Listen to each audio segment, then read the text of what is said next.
Hi, welcome to the screencast on displacement, speed, and velocity. So, I'm going to throw some really important ideas at you in this screencast, and it's very important that you take good notes and really wrap your head around this stuff because it's very much foundational to the whole course this year. So, these are ideas that we're going to be using all year long. The good news is they're not that challenging, but you definitely need to make sure that you have a good handle on them before you move forward. And remember, you're allowed to take notes and use those notes on each day's daily quiz. So please make sure you're ready for our next lesson. So let's go ahead and jump in. So we have two basic types of measurements we take in physics. We have what's called a scalar measurement and we have what's called a vector. So a scalar quantity is a measurement that has no directionality associated with it. So it has an amount, or what we call magnitude, but it doesn't have a directional component to it. Some examples of this, and right now it may not make a lot of sense, but it will in just a second. So time, distance, speed, mass, how many kilograms something is, energy. These are things that don't have any, they have an amount, a magnitude, but they don't have a direction. Now contrast that to what we call as a vector quantity. Now you're probably very much used to working with scalars. Vectors are something you're going to have to get a little bit of practice with because they're a little bit tricky because of the directional component. So a vector is a measurement that has both a magnitude, an amount, but it also has a directional quality to it. So they are what we call directionally dependent. So when I talk about, say, displacement, okay, that's how far an object has moved in a particular direction. So it has a magnitude, 15 meters, but also has a direction to the east, to the right, up, okay, northwest. So vectors have both amount and direction. Examples would be displacement, which we'll talk about in the screencast, velocity, which we'll also talk about in the screencast, and then acceleration, force, and momentum. Those three things right there, acceleration, force, and momentum, that is 90% of the AP course. So most of what we're going to be talking about this year are vectors, and so it's important for us just to learn how to work with them. So let's look at two very basic quantities we'll deal with this year, distance and displacement. One of them is a scalar, one of them is a vector. So distance is a scalar quantity. It has a magnitude, it has no direction. So basically distance is how far has something moved, how far has it traveled. We're usually going to measure this in meters, but we can also measure in kilometers. Just so you know, in physics, we use what's called the MKS system. That means meters, kilograms, seconds. And all the units we look at are derived from these things. So although sometimes we'll talk about kilometers, mostly we're going to talk about meters, okay? And then now let's talk about displacement. So displacement, it has the same units of measurement as distance, meters or kilometers, but it is a vector quantity. That means it has both an amount, 20 meters, but it also has a direction to the right, up, northwest. So it's not just how far, but which way. And it's not just how far the object traveled, but it's how much its position has changed, which is a little bit different. Okay. So although we're going to measure the same quantities, say meters or kilometers, we're going to symbolize it with delta X or delta Y. All right. And basically, delta is this little triangle here, the Greek letter delta. And you probably know this from your math class, but just so you know, in physics, it always and only means one thing: final minus initial. So when I say delta X, I mean the final position minus the initial position. That is the displacement of the object, and it's going to have both an amount and it's going to have a direction. So when we're working with vectors, there's a few things we need to do. We can look at them uh, uh, graphically, or we can just look at them symbolically. So remember, a vector has both an amount and a direction. So how are we going to symbolize the direction? So one way of doing that is using positive and negative numbers. So it's a standard convention we use in physics, and the sooner you get used to it, the better. So let's just take a displacement of 5 meters. Okay, so 5 meters is the magnitude.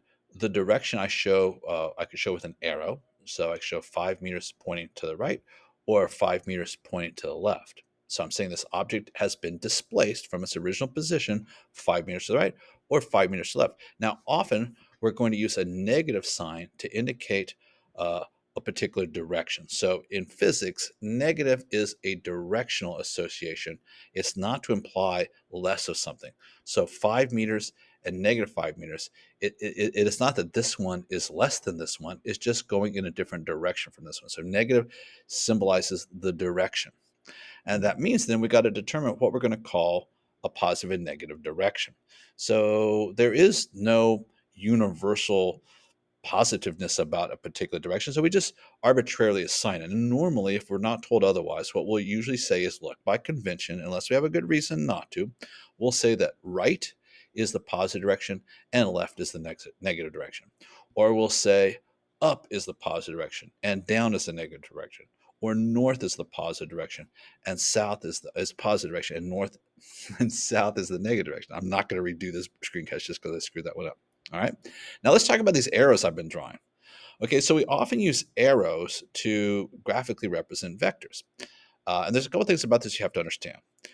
One is obviously that the arrow points in the direction of the vector. So this 4-meter displacement is to the right or the east, depending on how we're looking at it. And this 2-meter one is to the west or to the left. So really it'd be like -2. Hey. Teacher Appreciation Week. Oh, well, thank you very much. Look at this. I got teacher appreciation notes. Okay, I'm going to go back to my screencast and read them after I'm done. Okay, but one thing you really got to understand about these vectors is that the length of these arrows is representative of the magnitude, or the relative magnitude. And on the AP physics test, this matters a lot, especially when we're dealing with force vectors. You're expected to understand, like, if I make this thing 4 centimeters long and it represents 4 meters, and this is 2 meters, I better draw it 2 centimeters long. Okay, now this one is longer than this one is. And now this is 6 meters is what this one represents. And it's going, in this case, I'm going to say to the northwest. The point is, I'm often going to use arrows to represent vectors. It could be displacement, it could be velocity, it could be force, whatever. Okay. Uh, and I'm going to represent the magnitude by the length of the arrow. Now, when we go to sum up these vectors, to add them up, we're going, because usually there's more than one thing happening. It's very unusual in physics to just have like a simple problem. You usually have to think about multiple variables, okay, multiple vectors, okay.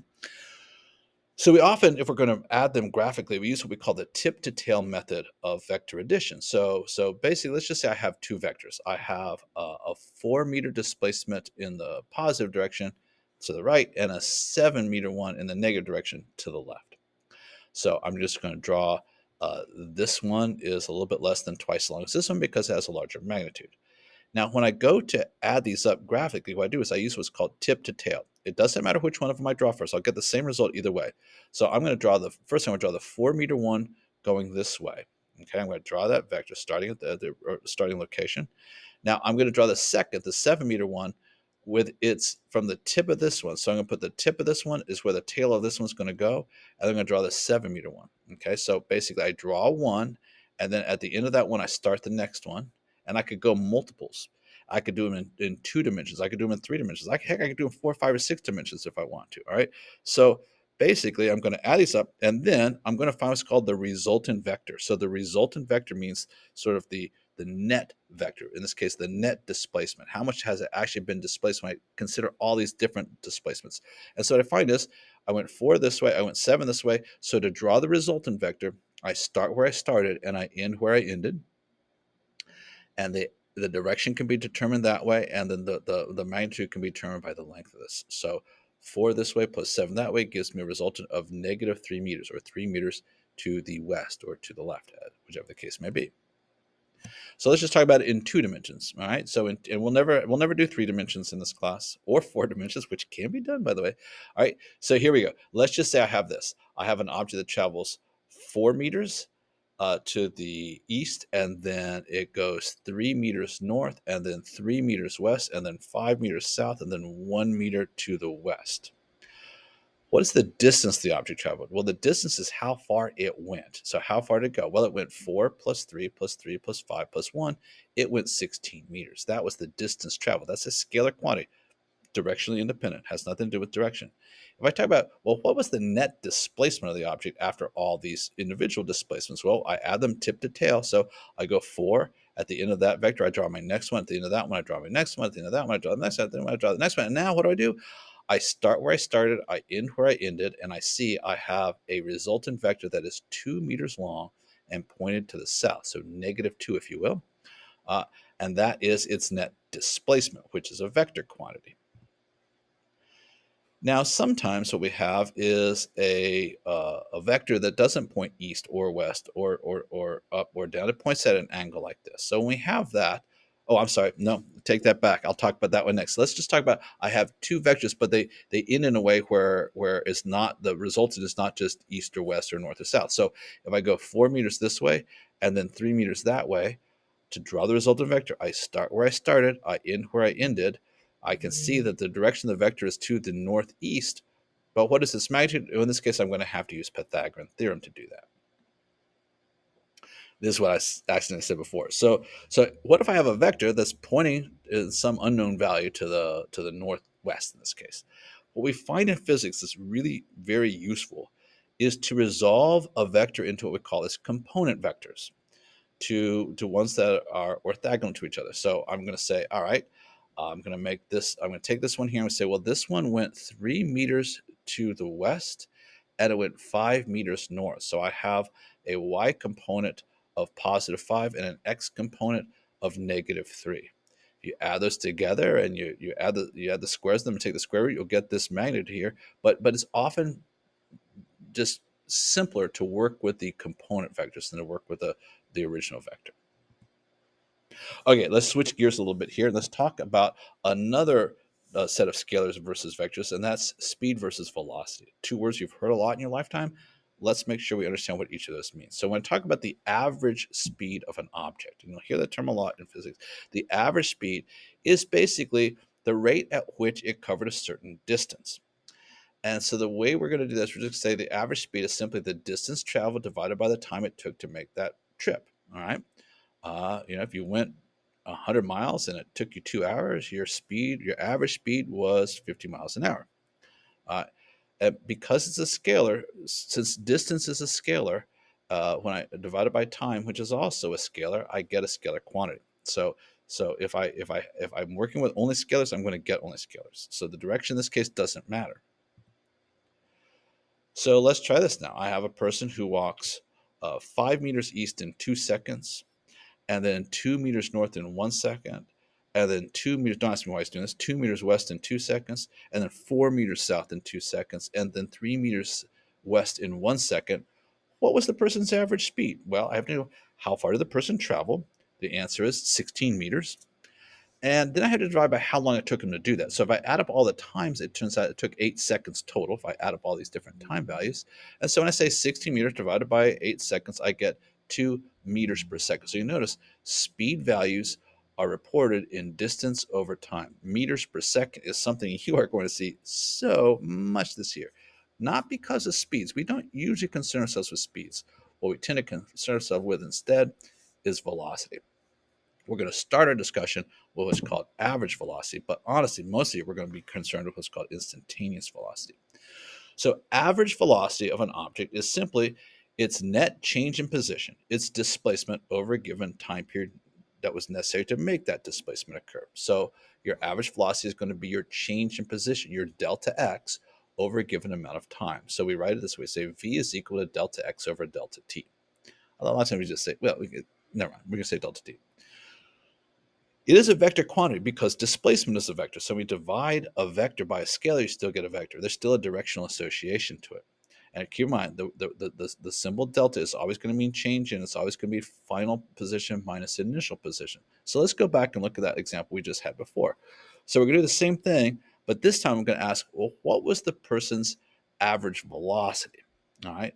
So velocity is the change in position over time. So when we add up all these vectors, we see we got a displacement at the end of that of 2 meters, -2 meters, okay? 2 meters to the south. How much time did it take? Well, it took 8 seconds. So if I say 2 meters divided by 8 seconds, what I get is 0.25 or 1/4 meter per second to the south. So you can see that's quite different than what we got for the average speed. So that's the difference between speed and velocity. One is a scalar speed, one is a vector velocity. Okay. But in both cases, we're dealing with the average. Now, what's more important most of the time is what's known as instantaneous velocity. It's not so much in today's lesson, but in future lessons, it's going to be really important. So the instantaneous velocity is what the speed that an object is going in a particular direction at a particular time. All right. So let's just do the same thing here, but say like, okay, well, what was the instantaneous velocity of the person at various times. So let's say what was the we saw that the average velocity was 0.25 meters per second. But if I say, well, okay, well, what about at time 2.5 seconds? So the person walked 5 meters east in 2 seconds, then they went 2 meters north in 1 second. So if I take this segment here, so they were right here at that time in question at 2.5 seconds. They were right here. So I'd simply want to find what is the velocity associated with this time interval here. So I see as well, I have 2 meters and it took 1 second. So the velocity here was 2 meters per second north. So I say, well, that's probably the instantaneous velocity. We're going to assume there was a constant rate of displacement that occurred here. So we're going to say the instantaneous was 2 meters per second. Then we're going to learn how to make this smaller and smaller and smaller. Okay, we're not going to use calculus, but it's basically the same idea. And if I say, well, what was the instantaneous velocity at 7.5 seconds? Well, it took 8 seconds to do this. So at 7.5 seconds, we were like right about here. But you know what? All that matters is this segment here. What was the velocity of the segment here? Well, we went 3 meters in 1 second. So at this point, I was going 3 meters per second west. So the instantaneous and average can be quite different from each other. Last thing I'm going to say, and I'll wrap up the screencast. Sorry it was so long. I've been talking about positive and negative directions and saying, well, we usually use right to be positive. We usually use, negative to mean left. We usually mean, up is positive, down is negative. But here's the thing. The only reason we do that is when there is a change. When sometimes it's going one way and then it's going the other way. How do I tell the two directions apart? I use positive and negative. But if the object doesn't change direction, it's kind of silly to do that. All right. So you have the ability, if you choose to say, you know what, this car, here was position A, here was position B. Okay. Yeah, okay, we could say left is the negative direction, but you know what? It never changed direction. So I'm not going to worry about that when it comes. I'm going to say it went 40 meters. It did it in 2 seconds. It was traveling 40 meters per second to the left. All right. If I drop a ball off of here, I say, well, it went 40 meters. It took it 2 seconds. What was the average velocity of the ball? So the average velocity was 40 divided by 2. It was 20 meters per second. I'm not probably going to say negative 20. It's understood which direction it is. And I don't really care if it was, there's no reason to assign negativeness to down if that's the only direction I'm going. If it goes up and then down, yeah, I have to worry about that. Okay, maybe I'm getting a little bit too far ahead of myself. We'll come back to that later. Okay. Thanks for watching. Sorry this one took so long. I'll try to make the next one shorter.